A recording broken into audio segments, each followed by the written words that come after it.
أعوذ بالله من الشيطان اللعين الرجيم. بسم الله الرحمن الرحيم. الحمد لله رب العالمين بارئ الخلائق أجمعين، والصلاة والسلام على جميع الأنبياء والمرسلين،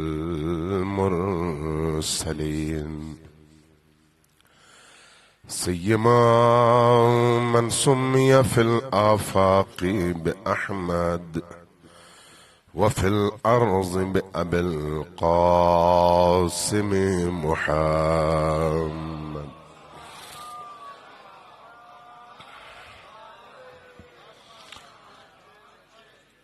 والصلاة والسلام على أولاده الطيبين الطاهرين المعصومين الميامين، واللعنة الدائمة على أعدائهم أجمعين من يوم عداوتهم إلى قيام يوم الدين. أما بعد، فقد قال الله تبارك وتعالى في كتابه المجيد وهو أصدق القائلين، وقوله الحق. بسم الله الرحمن الرحيم. قل لا أسألكم عليه أجرا إلا المودة في القربى. صلوات محمد.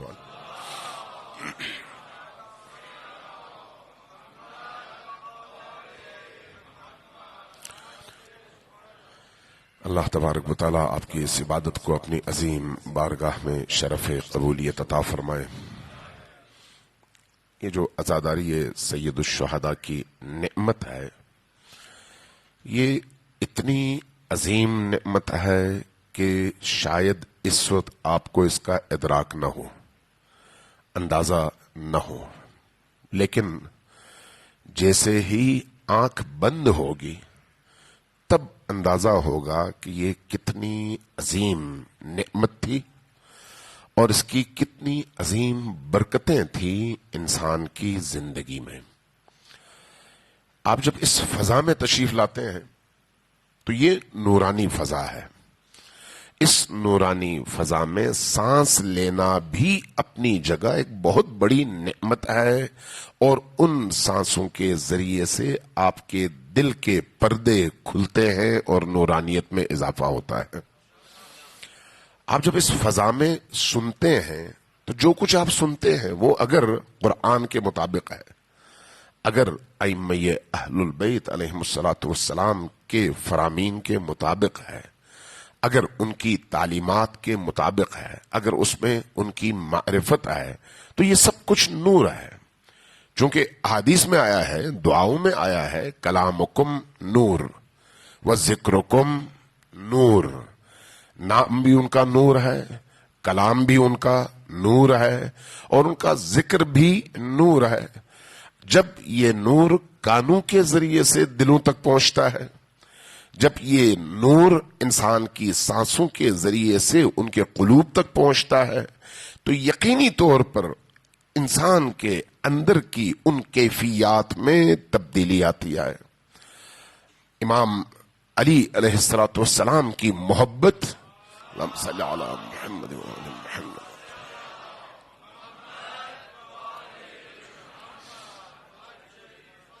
بہت ہی پر اثر طاقت ہے وہ محبت، اگر حقیقی ہے۔ چونکہ یہ محبت بالکل اس ریگمال کی طرح سے ہے جس کو کسی زنگ آلود چیز پر آپ پھیرتے ہیں۔ ریگمال جب آپ پھیرتے ہیں تو زنگ دور ہو جاتا ہے اور اصل اس کی شکل نکل آتی ہے۔ علی کی محبت انسان کے قلوب کے ساتھ ایسا ہی کرتی ہے۔ علی کی محبت اور آل علی کی محبت ایسا ہی کرتی ہے۔ کیوں؟ اس لیے کہ وہ ولی خدا ہے۔ یہ سلسلہ اولیاء خدا کا ہے. اس لیے امیر المؤمنین علی ابن ابی طالب ہوں یا ان کی فیملی، یعنی وہ خاندان جس کو خاندان نبوت کہتے ہیں، وہ خاندان جس کو خاندان عصمت کہتے ہیں، وہ خاندان جس کو خاندان نبی کریم اور اہل البیت اور اصحاب کسا کہتے ہیں، یہ خاندان صرف اپنے نام سے بھی لوگوں کے قلوب کو تبدیل کر دیتے ہیں. میں شیعہ کی بات نہیں کر رہا اس وقت، اہل سنت کے عقیدے بیان کر رہا ہوں کہ اہل سنت کے اندر ایسی متواتر روایات موجود ہیں، اور شاید آپ نے سنا بھی ہو کہ خود اہل سنت کے اندر یہ روایت موجود ہے کہ اگر علی سے لے کر امام مہدی آخر الزمان تک ان ناموں کو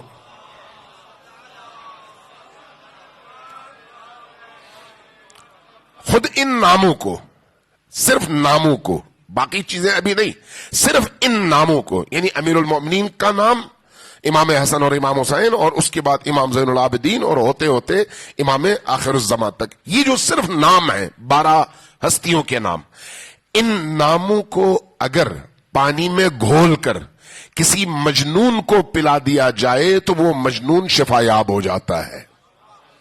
یہ اہل سنت کی روایات ہے، میں شیعوں کی ابھی بات نہیں کر رہا. کیوں؟ اس لیے کہ یہ نام جب اتنے پر اثر ہیں تو پھر وہ ذاتیں کتنی پر اثر ہوں گی، وہ شخصیات کتنی پر اثر ہوں گی، ان کی شخصیت کی تاثیر، ان کے ناموں کی تاثیر، ان کے کلام کی تاثیر، ان سے وابستگی کی تاثیر کیوں ہے؟ اس لیے کہ وہ زمین پر ولی اللہ ہے، اس لیے ان کی اس ولایت کی وجہ سے، چونکہ وہ اللہ کے ولی ہیں اس عالم ہستی میں، اس لیے اللہ تبارک و تعالی کی اس ولایت کے ذمہ دار ہونے کے ناطے روز ازل سے اب تک تمام بڑے بڑے لوگ، بڑی بڑی ہستیاں، بڑے بڑے انبیاء ان ہستیوں سے توسل کرتے رہے ہیں، ان ہستیوں سے توسل کرتے رہے. یعنی یہ صرف شیعی عقیدہ نہیں ہے. میں صرف اسباب مثال آپ کو 2 احادیث سمجھا دیتا ہوں، اس کے بعد جو ہم آگے بڑھتے ہیں. ایک دفعہ صلوات بھیجیے بر محمد و آل محمد.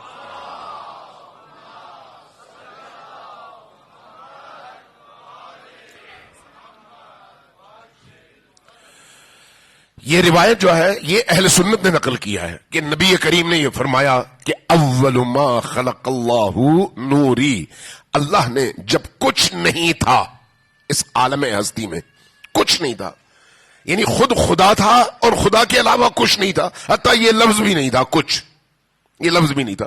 اس عالم میں جب کچھ نہیں تھا، اللہ نے پہلی جو مخلوق خلق کی، وہ خلق کردہ مخلوق کون سی مخلوق ہے؟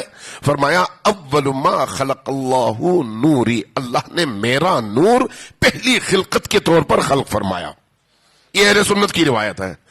ابن عربی نے اور بہت سارے بڑے بڑے علماء اور محدثین نے اس روایت کو نقل کیا ہے. اور اگلی روایت فرمایا انا وعلی من نور واحد، میں اور علی ایک ہی نور کے 2 حصے ہیں. تو اس اعتبار سے اگر آپ دیکھیں، انبیاء کے نور سے پہلے محمد و آل محمد کے نور کی تخلیق ہوئی ہے، انبیاء کے نور سے پہلے. اس لیے جب کہا جاتا ہے افضلیت کے حوالے سے، مراتب کے حوالے سے، تو یہ یاد رکھیے کہ تاریخ اور پیدائش کے اعتبار سے حضرت آدم پہلے انسان ہیں، لیکن مراتب کے اعتبار سے، درجات کے اعتبار سے پہلی خلقت اور افضل ترین خلقت نبی کریم صلی اللہ علیہ وآلہ وسلم کی ذات ہے.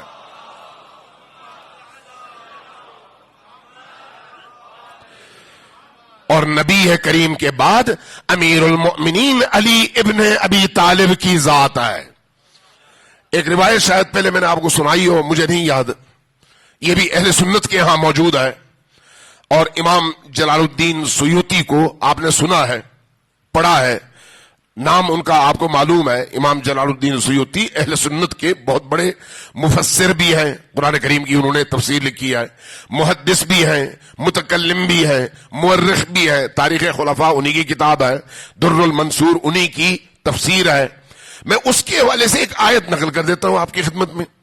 یہ جو ہم عام طور پر کہتے ہیں نا کہ علی اور آل علی، یعنی علی اور علی کا گھرانہ انبیاء سے افضل ہے، تو بعض لوگوں کو ہضم نہیں ہوتا۔ ہضم اس لیے نہیں ہوتا کہ وہ کہتے ہیں بھائی نبی سے کون افضل ہو سکتا ہے، جبکہ قرآن کو وہ غور سے نہیں پڑھتے کہ نبوت افضلیت کا مدار نہیں ہے۔ جیسے کل میں نے آپ کے سامنے قرآن کی آیات بیان کی نا، حضرت خضر اور حضرت موسیٰ کے حوالے سے، تو حضرت خضر نبی نہیں ہے، حضرت موسیٰ نبی ہیں اور عام نبی نہیں ہیں، اولو العزم نبی ہیں، لیکن اولو العزم نبی ہونے کے باوجود وہ جس کے پیچھے چل رہے ہیں وہ نبی نہیں ہے، جس کی اطاعت کرنے پر مجبور ہیں وہ نبی نہیں ہے، جس کی بات نبی کو سمجھ نہیں آتی وہ نبی نہیں ہے۔ یعنی حضرت خضر نبی نہیں ہے لیکن حضرت موسیٰ سے افضل ہے۔ تو اس کا مطلب ہے یہ بات قرآن سے ثابت ہے کہ افضلیت کا مدار، ملاک اور معیار نبی ہونا نہیں ہے، ولی ہونا ہے، ولی ہونا۔ ہاں یہ ہو سکتا ہے کہ ایک نبی بھی ہو اور ولی بھی ہو۔ تو ہمارے نبی صلی اللہ علیہ وآلہ وسلم افضل البشر بھی ہیں، افضل الانبیاء بھی ہیں اور افضل الاولیاء بھی ہیں، امام الاولیاء بھی ہیں اور امام الانبیاء بھی ہیں ہمارے نبی صلی اللہ علیہ وآلہ وسلم۔ لیکن ان سے ما سبق نبی جو گزشتہ انبیاء ہیں ان کی نسبت ایک دوسرے کے ساتھ ایسے ہی ہے، کوئی کسی سے افضل، کوئی کسی کے مقابلے میں کمتر یا مفضول۔ لیکن جب امیر المؤمنین علی ابن ابی طالب اور اس گھرانے کی بات آئے گی تو یہ روایت خود بتاتی ہے کہ علی کا گھرانہ کیسا گھرانہ ہے۔ روایت کس نے نقل کیا ہے؟ امام جلال الدین سیوطی نے۔ سورہ نور ذرا اٹھا کر دیکھ لیں، سورہ نور کی آیات ہیں 34ویں، 35ویں، 36ویں، 37ویں۔ یہ جو آیات ہیں بڑی عجیب و غریب آیات ہیں، بڑی عجیب و غریب، انسان کی سمجھ اور انسان کے فہم سے بہت بالاتر۔ جب آپ ان آیات کو پڑھتے ہیں تو ایک جگہ انہی آیات میں اس گھرانے کی فضیلتیں بیان ہو رہی ہیں، اس گھرانے کے افراد کی فضیلتیں بیان ہو رہی ہیں۔ ایک خاص گھرانہ ان فضیلتوں کو بیان کر کے، ان کی صفات کو بیان کر کے، ان کے مدارج اور بلندیوں کو بیان کر کے ایک جگہ آ کر قرآن کہتا ہے فی بیوتن، یہ ایسے گھروں میں رہتے ہیں، ایسے گھروں میں، فی بیوتن اذن اللہ ان ترفع، ایسے گھروں میں رہتے ہیں جن گھروں کو اللہ نے اجازت دی ہے کہ ان کا ذکر رفیع ہو، بلند ہو اور ان کا ذکر پورے عالم میں ہو۔ یہ وہ گھرانہ ہے۔ جب اس گھرانے کا تذکرہ ہوتا ہے فی بیوتن اذن اللہ ان ترفع ویذکر، اور اس گھر میں ذکر کیا جائے، کس کا ذکر کیا جائے؟ اسم اللہ، اللہ کے اسم کا، یعنی اللہ کی عبودیت ہو، اللہ کی بندگی ہو، یہ گھر وہ گھر ہے۔ تو جب یہ آیت نازل ہوئی، جلال الدین سیوطی نقل کرتے ہیں حدیث کہ جب یہ آیت نازل ہوئی تو اصحاب بیٹھے ہوئے تھے، اللہ کے رسول نے یہ آیت بیان کر دی۔ جب بیان کی تو ایک صحابی نے اٹھ کر پوچھا کہ ابن رسول اللہ، ان گھروں سے مراد کون سے گھر ہیں؟ نبی کریم نے فرمایا کہ ان گھروں سے مراد انبیاء کے گھر ہیں، انبیاء کے۔ فی بیوتن اذن اللہ ان ترفع، انبیاء کے گھر ہیں۔ فی بیوتن کا مطلب ہے وہ گھر، وہ بلڈنگز یا وہ مکان جہاں پر یہ فضیلتیں ہیں، کہا یہ انبیاء کے گھر ہیں۔ جب انہوں نے کہا یہ انبیاء کے گھر ہیں تو خود روایت کہتی ہے کہ حضرت ابوبکر کھڑے ہوئے، انہوں نے اٹھ کر پوچھا کہ یا رسول اللہ، کیا ان گھروں میں یہ سامنے والا گھر شامل ہے یا نہیں ہے؟ سب نے دیکھا کون سا گھر تھا؟ علی اور فاطمہ کا گھر، علی اور فاطمہ کا گھر۔ جب لوگوں نے دیکھا کہ علی اور فاطمہ کے گھر کی طرف اشارہ کیا اور حضرت ابوبکر نے پوچھا کہ یہ گھر شامل ہے یا نہیں، تو رسول اللہ صلی اللہ علیہ وآلہ وسلم نے دو جملے کہے۔ پہلے فرمایا کہ ہاں یہ گھر بھی ان گھروں میں شامل ہے، پہلی بات یہ کہی، کہا یہ گھر بھی ان گھروں میں شامل ہے۔ اس کے بعد اگلا جملہ فرمایا بل افضلہما، یہ گھر وہ ہے جو ان تمام انبیاء کے گھروں سے افضل ہے۔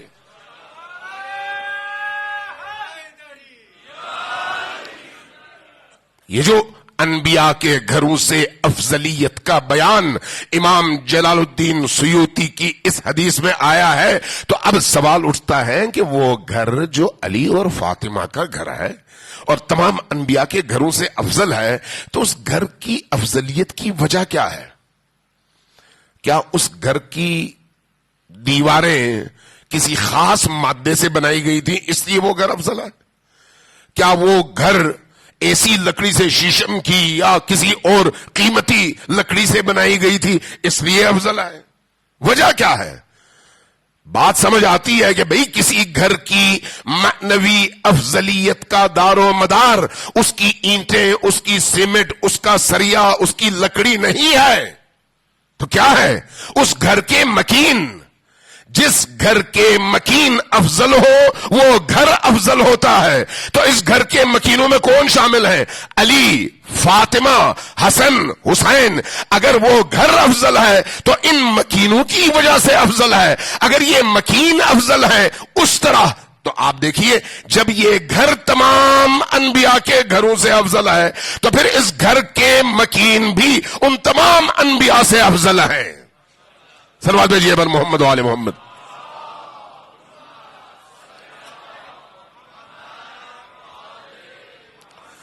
ابھی آگے جگہ ہے، تھوڑا تھوڑا آگے آئیں تاکہ پیچھے سے آنے والوں کو جگہ مل سکے. صلوات بھیجیے بر محمد و آل محمد.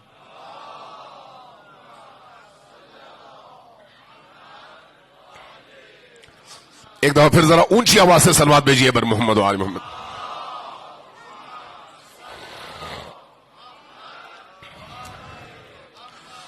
اب ذرا آئیے روایات کی طرف، احادیث کی طرف. حضرت یوسف علیہ السلام، میں نے شاید پہلے اشارہ کیا تھا کہ 20 سال تک حضرت یوسف نے امتحانات دیے ہیں.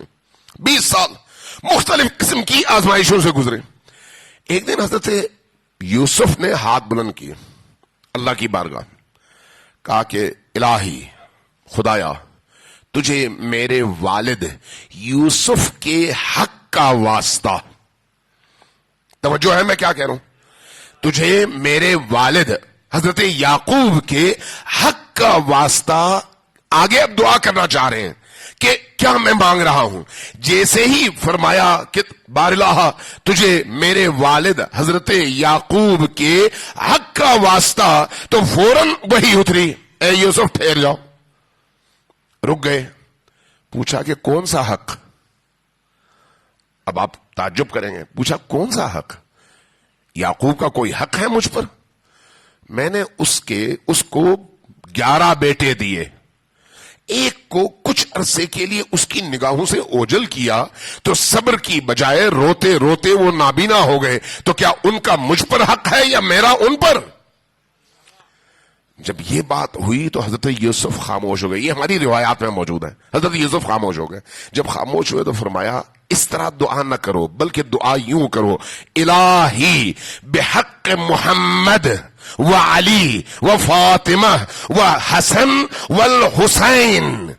تم جب دعا کرو تو اس طرح سے دعا کرو کہ خدایا تجھے محمد کا واسطہ، علی کا واسطہ، حسن کا، فاطمہ کا واسطہ، حسن کا واسطہ اور حسین کا واسطہ. جب تم ان کے حق کے واسطے سے دعا کرو گے تو تمہاری دعا میں قبول کر لوں گا. حضرت یوسف کی بات ہو رہی ہے. یہی کیفیت حضرت آدم علیہ السلام کی ہے، یہی کیفیت حضرت نوح کی ہے، یہی کیفیت حضرت یونس کی ہے. جب آپ انبیاء کی تاریخ پڑھتے ہیں تو دیکھتے ہیں حضرت آدم کو جب اللہ نے ان مشکلات سے نجات دی اور حضرت حوا سے ملایا تو اس وقت جو آپ نے دعا فرمائی یہ کہہ کر دعا فرمائی کہ الہی بحق محمد وانت المحمود.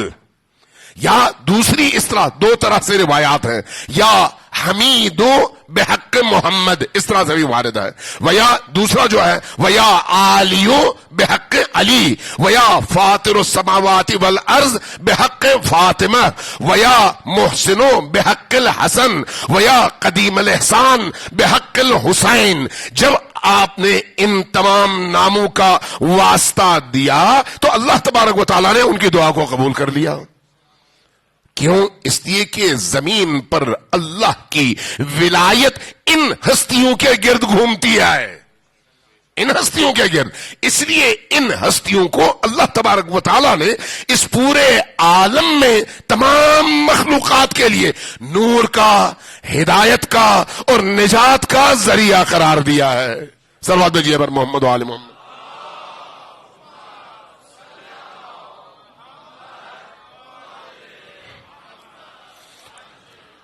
ایک دفعہ پھر سب مل کر اونچی آواز سے صلوات بھیجیے پر محمد و آل محمد.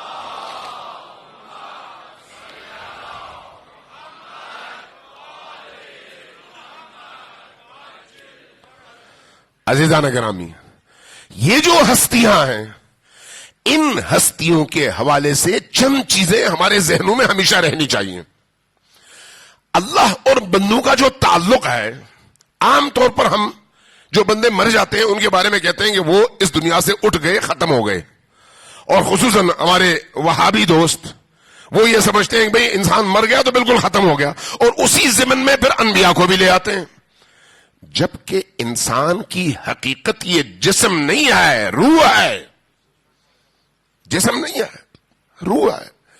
اور روح ہمیشہ باقی ہے، فانی نہیں ہے. جسم مر سکتا ہے، روح کبھی نہیں مرتی. اور جب آپ کسی شخصیت کو اس کے مادی نہیں بلکہ معنوی پیمانے میں تولتے ہیں تو اس معنویت کا تعلق اس کے بدن سے نہیں ہوتا، اس کی روح سے ہوتا ہے. آپ کسی کے بارے میں کہتے ہیں یہ بہت اچھا انسان ہے، تو وہ اس کی اچھائی اس کے بدن میں ہوتی ہے یا اس کی روح میں؟ جی، کسی کی عبودیت اور بندگی اس کے بدن میں ہوتی ہے یا اس کی روح میں؟ کسی کے اندر موجود جس کو آپ فارسی میں کہتے ہیں ارزشاں، ویلیوز اور اقدار اردو میں، تو یہ چیزیں اس کے بدن میں ہوتی ہیں یا اس کی روح میں؟ اگر بدن کے اعتبار سے دیکھا جائے تو مجھے بتائیں فرعون اور موسیٰ کے بدن میں کیا فرق ہے؟ دونوں کے سر ہیں، دونوں کے پیٹ ہیں، دونوں کے بازو ہیں، دونوں کے جسم پر گوشت ہے، دونوں کے سر پہ بال ہوں گے، دونوں کے ناخن ہوں گے. بدن میں تو کوئی فرق نہیں ہے. دو بدن ہیں لیکن دونوں مادی بدن ہیں. فرق کہاں پر ہے؟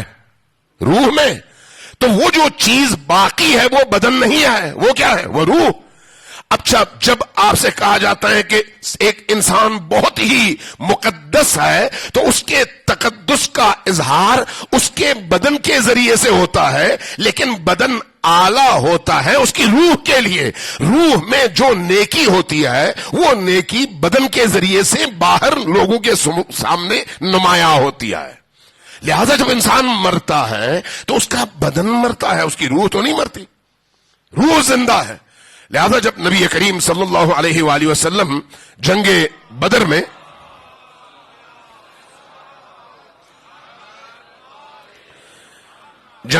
جب بدر کے ان مقتولین کی لاشوں کے قریب سے گزرے تو مخاطب کیا اور فرمایا کہ اے مقتولین اہل شرک، مجھے یہ بتاؤ جو میں نے تم لوگوں سے باتیں کہی تھیں، جو میں نے تمہیں وعدے کیے تھے، جو میں نے تمہیں اللہ کی آیتیں سنائی تھیں، سچ تھیں یا نہیں تھیں؟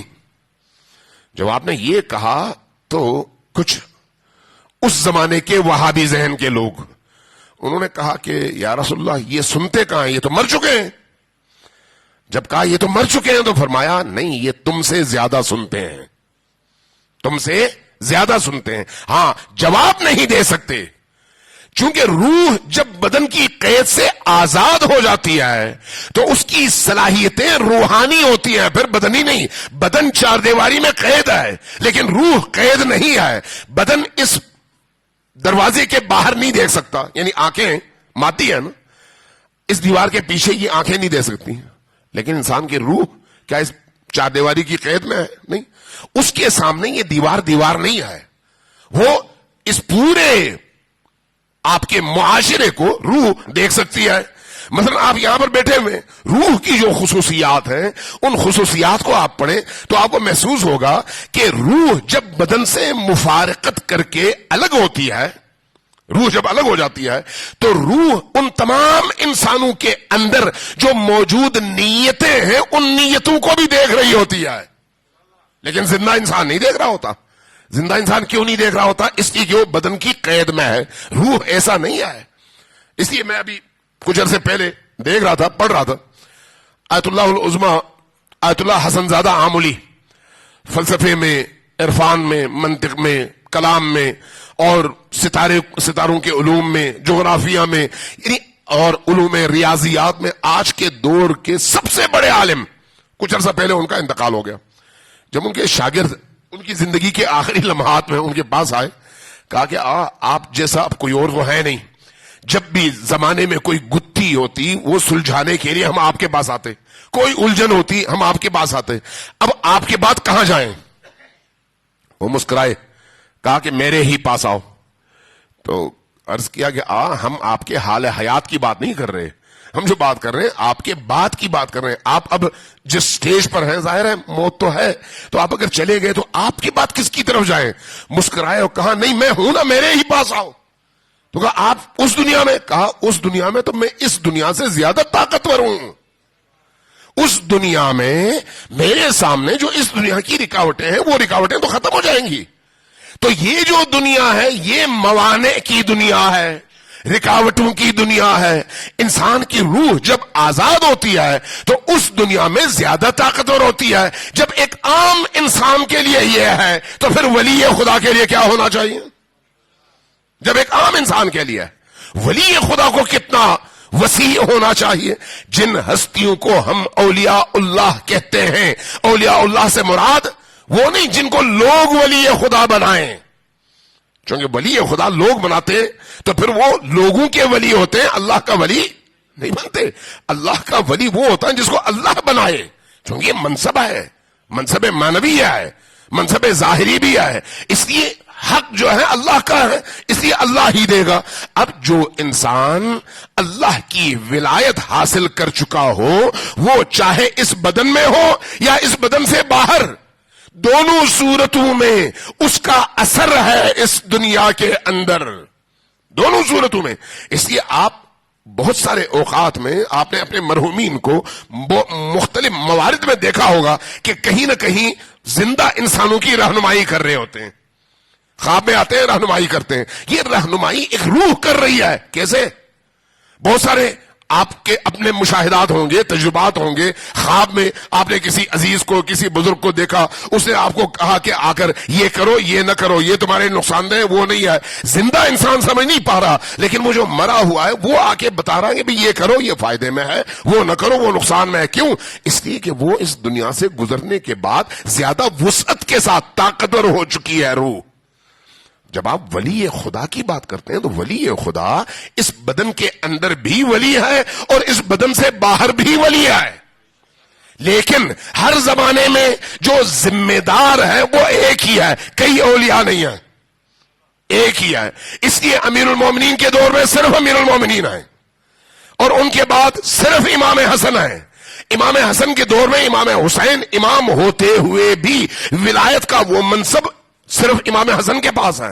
جب امام حسن گزر جاتے ہیں تو وہ ولایت منتقل ہوتی ہے امام حسین کی طرف، امام حسین کے بعد امام زین العابدین کی طرف، اور آج کے دور میں مہدی آخر الزمان کی طرف.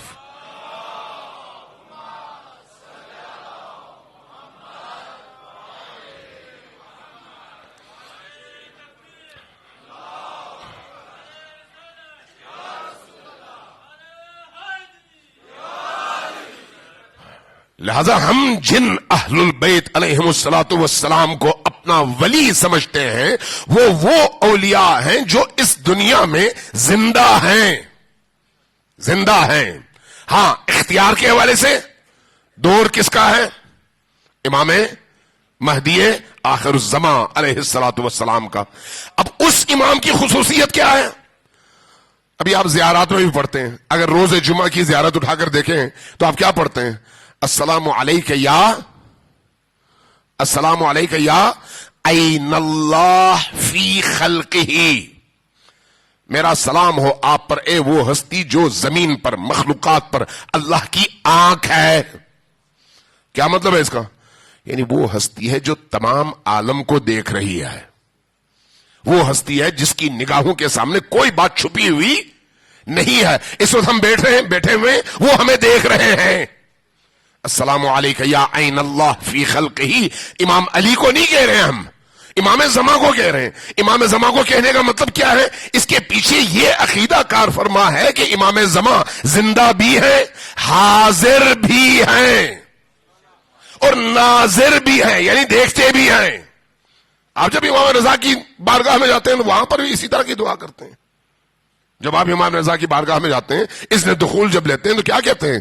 اشہدو، میں شہادت دیتا ہوں، انکا، کہ آپ تسمع کلامی، میرا کلام سن رہے ہیں، وترا مقامی، اور میرا مقام دیکھ رہے ہیں، وترد سلامی، جب میں کہتا ہوں السلام علیکہ یا علی ابن الحسین یا السلام علیکہ یا علی ابن موسیٰ الرضا، تو آپ اس کا جواب بھی دے رہے ہیں۔ ہاں، میں چونکہ زندہ ہوں اور اس بدن کی قید میں ہوں، اس لیے میں سن نہیں رہا، میرے کانوں میں پردہ ہے، اس لیے میں سن نہیں رہا، لیکن اس دنیا سے جاؤں گا تو آواز مجھے آئے گی۔ یہاں پر آواز ہے، میں سن نہیں رہا۔ آپ کس امام کے لیے یہ شہادت دیتے ہیں؟ امام رضا کے لیے۔ وہی امام رضا علیہ الصلوۃ والسلام جب ان کی بارگاہ میں ایک شخص آیا، کہا کہ ابن رسول اللہ، کیا آپ ہمارے لیے دعا کرتے ہیں؟ فرمایا کہ تم نے کیسے یہ سمجھ لیا کہ میں تمہارے لیے دعا نہیں کرتا؟ تو کیا مطلب؟ فرمایا کیا تمہیں نہیں معلوم کہ تم لوگوں کے اعمال روز و شب ہمارے سامنے پیش کیے جاتے ہیں؟ ہماری نگاہوں کے سامنے ہیں تمہارے اعمال۔ جب تم سب کے اعمال ہمارے سامنے ہیں، جو ہمارا ہے، یہ اب ہماری روایات میں موجود ہے کہ جو ہمارا ہے یعنی اہل البیت کا ہے، جب ان اعمال میں کوئی خرابی نظر آتی ہے تو اہل البیت کو دکھ ہوتا ہے، اور اگر ان میں کوئی خوبی نظر آتی ہے تو ان کو خوشی اور سرور محسوس ہوتی ہے۔ آپ کے اپنے بچے اسکول جاتے ہیں، اگر آپ کے بچوں کا رزلٹ کارڈ بھیجا جائے اسکول سے اور اس میں 6 سبجیکٹس میں سے 5 میں انہوں نے 5 سے 10 نمبر لیے ہوں 100 میں سے، تو آپ کا کیا حال ہوگا؟ آپ کو دکھ ہوگا یا خوشی؟ دکھ۔ اور اس دکھ میں آپ کے اندر کی کیا کیفیت ہوگی؟ بے چینی، اضطراب، کہ کیوں میرا بچہ فیل ہو گیا اور اس کی کارکردگی اتنی کمزور رہی۔ یہی کیفیت ائمہ اطہار کی ہے۔ ائمہ اطہار باپ کی نسبت کم مہربان ہے؟ نہیں، نبی کریم کی حدیث ہے کہ انا وعلی ابوا ہذہ الامہ، میں اور علی اس امت کے باپ ہیں، اس امت کے باپ۔ اور باپ کو اللہ نے اختیار کیا دیا ہے؟ باپ کو اختیار کیا دیا ہے؟ ولی کا۔ جب کوئی نابالغ بچہ کچھ کرنے لگے تو کہا جاتا ہے ولی سے اجازت لو۔ جب کوئی بچی کوئی کام کرنا چاہے تو کہا جاتا ہے ولی کی اجازت ہونی چاہیے۔ بچی کو ولی کی اجازت کے بغیر شادی کرنے کی اجازت نہیں ہے۔ کیوں؟ اس لیے کہ ولی صاحب اختیار ہے۔ اس کو یہ اختیار اللہ نے کیوں دیا ہے؟ کیوں دیا ہے؟ تاکہ وہ اس بچی کے حقوق اور اس بچی کے مفادات کی حفاظت کر سکے۔ اس لیے اللہ نے اس کو یہ اختیار دیا ہے، اور اس اختیار کو آپ کہتے ہیں ولایت۔ اس اختیار کو آپ کہتے ہیں ولایت۔ اب دیکھیں، اللہ نے جب ولایت باپ کو دی ہے نا، تو ولایت دینے سے پہلے اللہ نے محبت دی ہے۔ توجہ ہے آپ کی، میں کیا نقطہ ذرا سمجھیں کہ اللہ نے اپنے بندوں کو اپنے بچوں کی ولایت دینے سے پہلے محبت دی ہے۔ اس محبت کی وجہ سے وہ پابند ہے کہ ہر صورت میں ان بچوں کے مفادات کی حفاظت کرے، لہذا اس جذبے کے آنے کے بعد ولایت بھی دی ہے، اب تمہیں اختیار بھی حاصل ہے۔ لہذا بچی سے کہا جاتا ہے کہ باپ کی اجازت کے بغیر تم نکاح نہیں کر سکتی۔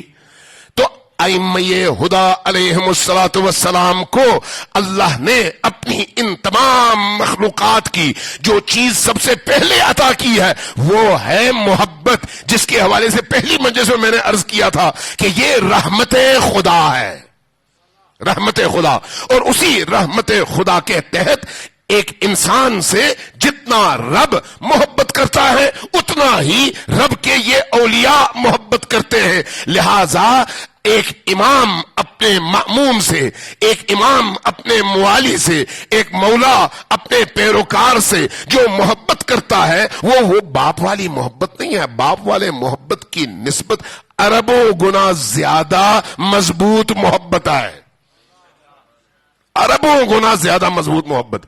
اگر آپ کے ہاں کوئی آپ کا بچہ نافرمان ہو جائے تو آپ کیا کرتے ہیں؟ آگ کر دیتے ہیں، کہتے ہیں یہ نافرمانی کر رہا ہے، میں اس کو اب ہر چیز سے بے دخل کر رہا ہوں. لیکن ائمہ ایسا نہیں کرتے. ائمہ روز ہماری نافرمانیوں کو دیکھتے ہیں، روز ہماری گستاخیوں کو دیکھتے ہیں، روز ہمارے ان امور کو دیکھتے ہیں جن کی وجہ سے ہماری زبان آلودہ، ہمارے کان آلودہ، ہماری نگاہیں آلودہ، ہمارے دل آلودہ، ہمارا وجود آلودہ، اور اس آلودگی کی وجہ سے سیاہیاں ہمارے اندر جمع ہوتی رہتی ہیں. روز وہ دیکھتے ہیں لیکن آگ نہیں کرتے. کیوں؟ ابھی کوشش کرتے ہیں کہ کسی طرح سے ان کو واپس اس ڈگر پہ لایا جائے. باپ ہوتا تو 10 دفعہ آگ کر چکا ہوتا. اب باپ کی ایک دفعہ نافرمانی کریں، صرف ایک دفعہ، باپ تھپڑ مارے گا. اگر ائمہ باپ والی محبت رکھتے تو ہر غلطی پر 2 تھپڑ مارتے. لیکن ساری عمر ہم غلطی کرتے ہیں اور آخر میں جا کر جب صرف سر جھکا کر کہتے ہیں مولا ہمیں معاف کر دے تو ان کے دروازے کھل جاتے ہیں. یہ کیا ہے؟ رحمت. یہ کیا ہے؟ محبت. اس محبت اور رحمت کے نتیجے میں پھر ولایت. لہذا یہ جو ولایت ہے، اس ولایت کا نتیجہ یہ ہے کہ جس کے دل میں ائمہ کی ولایت ہوگی وہ اس ولایت میں چاہے کمزور ہی کیوں نہ ہو. چونکہ ولایت کے بھی مدارج ہیں نا، جیسے نور کے مدارج ہیں. آپ یہاں پر مختلف بلب ہیں، ایک بلب ہے 10 وولٹیج کا، دوسرا ہے 50 کا، تیسرا ہے 100 کا، چوتھا ہے 1000 کا. یہ جو سرچ لائٹیں ہیں 2,000 3,000 وولٹیج کی لائٹیں ہیں. سارا کا سارا نور ہے. وہ جو 10 والا ہے وہ بھی نور ہے، اور وہ جو 1000 والا ہے وہ بھی نور ہے. فرق کیا ہے؟ شدت اور ضعف کا. شدت اور ضعف کا. ایمان بھی ایسا ہی ہے، ولایت بھی ایسی ہی ہے. کسی کے اندر ولایت ہے کمزور ہے، کسی کے اندر ولایت ہے طاقتور ہے. جس کی ولایت جتنی طاقتور ہوگی وہ اتنا زیادہ اپنے مولا کے قریب ہوگا. اور جس کے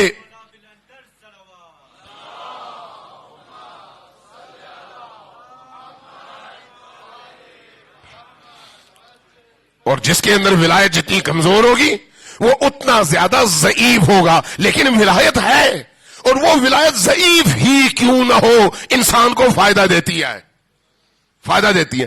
اس لیے ولی کے ساتھ ہمیشہ وابستہ رہنا، ہمیشہ، اور ولی کا دامن تھامے رہنا، اور شب و روز ولی سے اپنا اتصال، اپنا کانٹیکٹ، اپنا رابطہ برقرار رکھنا، یہ زندگی کی علامت ہے. یہ زندگی کی. اس کی سمپل مثال آپ کے جیبوں میں موجود موبائل ہے. آپ کے جیبوں میں موجود موبائل سے سم آپ نکال دیں تو موبائل کس کام کا ہے؟ پتھر کی طرح سے، کسی کام کا نہیں ہے. وہ کب زندہ ہے؟ جب اس کے اندر سم ہو. اور سم اگر ہو ڈیڈ ہو تو تب بھی وہ مردہ ہے. اس سم کو زندہ ہونا چاہیے، ایکٹیو ہونا چاہیے. اس کے ایکٹیو ہونے کی علامت کیا ہے؟ اس مرکز سے اس کا اتصال قائم ہو. آپ کے موبائل میں یہ ہے بھائی، یہ موبائل اس کائناتی حقیقت کی ایک چھوٹی سی عکاسی ہے. انسان کی روح کا اتصال اگر زمانے کے ولی کے ساتھ ہے تو ولی کا فیض پہنچتا ہے، نہیں ہے تو اس فیض سے یہ انسان محروم ہے. اس لیے شب قدر کے حوالے سے ہمارے علماء، ہماری روایات، ہماری احادیث کہتی ہیں شب قدر ان کے لیے ہے جن کے دلوں میں علی کی ولایت ہے. جس کے دل میں ولایت نہیں ہے اس کے لیے شب قدر بھی نہیں ہے، اس کے لیے باقی راتوں کی طرح سے. وہ شب قدر اس کے لیے ہے جب سارے فرشتے اترتے ہیں، ساری مقدرات کے فیصلے لے کر اترتے ہیں، اور انسان کی دعاؤں کو قبول کرنے کے لیے دروازے کھلتے ہیں. کس کے لیے؟ جن کے اندر وہ زندگی کی لہر، جس کو آپ یہاں پر موبائل کی دنیا میں سگنل کہتے ہیں اور معنوی دنیا میں ایمان اور ولی سے رابطہ کہتے ہیں، وہ ولی سے رابطہ قائم ہو، ضعیف ہو تب بھی کچھ نہ کچھ ملتا ہے، نہ ہو تو پھر کچھ بھی نہیں ملتا. آپ دیکھیں جہاں جہاں سگنل کمزور ہوتے ہیں وہاں پر میسیجز تو آتے ہیں نا، ٹھیک ہے، آواز تو آتی ہے نا، کبھی کٹ کر آتی ہے، ایسا ہی ہے. تو بھئی یہ افسانہ نہیں ہے، کائنات کی ایک حقیقت ہے. آج ٹیکنالوجی جتنی ترقی کر رہی ہے نا، اس ترقی کے نتیجے میں انسان ان معنویات کو سمجھنے میں زیادہ اس کو سہولتیں مل رہی ہیں کہ اللہ سے رابطے کے لیے اس اندر موجود روح کا پریکٹیکلی زندہ ہونا اور ولی سے رابطے میں ہونا ضروری ہے. خود قرآن کریم اپنے ارد گرد موجود لوگوں کو مخاطب کر کے کہتا ہے ان میں سے کچھ لوگ زندہ ہیں اور کچھ لوگ مردہ، جبکہ وہ سب چلتے پھرتے ہیں، وہ سب کھاتے پیتے ہیں. تو قرآن کس کو مردہ کہتا ہے، کس کو زندہ کہتا ہے؟ ان کو جن کے اندر ایمان ہے اور اس ایمان کا رابطہ اپنے ولی کے ساتھ قائم ہے، اس کو قرآن کہتا ہے یہ زندہ ہے. اور جس کا رابطہ نہیں ہے، کافر ہے، مشرک ہے، اپنے رب سے کٹا ہوا ہے، اس کو کہتا ہے یہ چلتی پھرتی لاش ہے، یہ مردہ ہے. اس لیے کہتا ہے یخرج المیت من الحی و یخرج الحی من المیت. بعض اوقات انہی با ایمان لوگوں سے بے ایمان جنم لیتے ہیں، بے ایمان یعنی مردہ، اور بعض اوقات انہی بے ایمان لوگوں سے با ایمان جنم لیتے ہیں، با ایمان یعنی زندہ. تو اس لیے یہ جو زندگی اور موت ہے روح کے ساتھ متعلق ہے، اور روح جتنی نورانی ہوگی، روح کے اندر جتنی ولایت زیادہ اور پاورفل ہوگی، اس کا رابطہ ولی کے ساتھ اتنا ہی مضبوط ہوگا. جس کا رابطہ جتنا مضبوط ہوگا اتنا زیادہ وہ نورانی اور روشن ہوگا. صلوات بھیجیں بر محمد و آل محمد.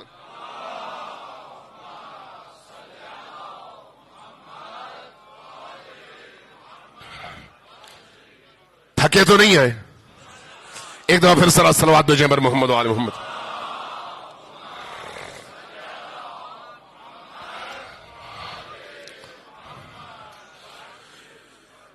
ہمارے ہاں ولایت کا جو تصور ہے، یعنی قرآنی تصور، وہ پیروں اور فقیروں والا تصور نہیں ہے. یہ ولایت کا تصور عملی تصور ہے، عملی. جیسے حضرت نبی کریم کی بارگاہ میں جتنے بھی لوگ تھے ان میں سے سلمان ایک ہی تھا. سلمان کے بارے میں کیا ہے؟ سلمان منا اہل البیت، ہم اہل البیت میں سے. کیوں؟ اس کی اسی ولایت پذیری کی وجہ سے، ولایت پذیری کی وجہ سے. اس ولایت پذیری اور ولایت کی شعاؤں کو اپنے وجود میں جذب کرنے کی وجہ سے وہ جو لقب اللہ تبارک و تعالیٰ کے آخری رسول نے حضرت سلمان کو دیا کسی اور کو نہیں دیا. ورنہ صحابی تو سب موجود تھے، صرف ان سے کہا کہ یہ ہم اہل البیت میں سے ہے، چونکہ اس مقام تک وہ پہنچ چکے ہیں. وہ جو اس مقام تک پہنچے ہیں کیسے پہنچے ہیں؟ اپنے آپ کو نبی کریم اور ان کی اولاد یعنی خاندان نبوت میں گم اور ضم کر کے. اس لیے حضرت سلمان کے بارے میں روایات ہیں کہ نبی کریم کے پیچھے پیچھے چلتے تھے، اور جہاں نبی قدم رکھتے وہیں پر وہ بھی قدم رکھتے. پوچھا جاتا آپ کیوں اس طرح سے چلتے ہیں؟ فرماتے کہ چونکہ اطیع اللہ و اطیع الرسول کا حکم اللہ نے دیا ہے، تو اطاعت کا مطلب یہ ہے کہ نبی کے قدم سے ادھر ادھر قدم نہ رکھو، صرف قدم وہیں رکھو جہاں نبی نے رکھا، وہی کہو جو نبی نے کہا، وہی بولو جو نبی نے بولا، وہی سنو جو نبی نے کہا. جو کچھ نبی نے کہا اس کو پوری طرح سے پکڑو، اور جس سے منع کیا پوری طرح سے اپنے آپ کو روکو. یہ اطاعت ہے. اس لیے میں چلتے ہوئے بھی احتیاط کرتا ہوں کہ جہاں نبی نے قدم نہیں رکھا وہاں میں قدم نہ رکھوں. یہ کیا ہے؟ یہ اطاعت ہے. اس اطاعت کی بنیاد اور اس کا منشا کیا ہے؟ ولایت محمد و آل محمد. صلوات بھیجئے بر محمد و آل محمد.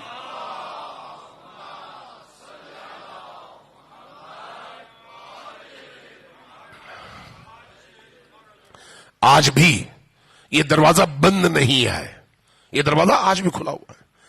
جتنا جس کی ولایت مضبوط اور بلند ہوگی اس پر غیب کے پردے اسی حساب سے کھلے ہوتے ہیں. اسی دنیا میں آپ نے بڑے بڑے ہمارے مجتہدین اور عرفاء کے نام سنے ہوں گے اور ان کے بارے میں دیکھا ہوگا.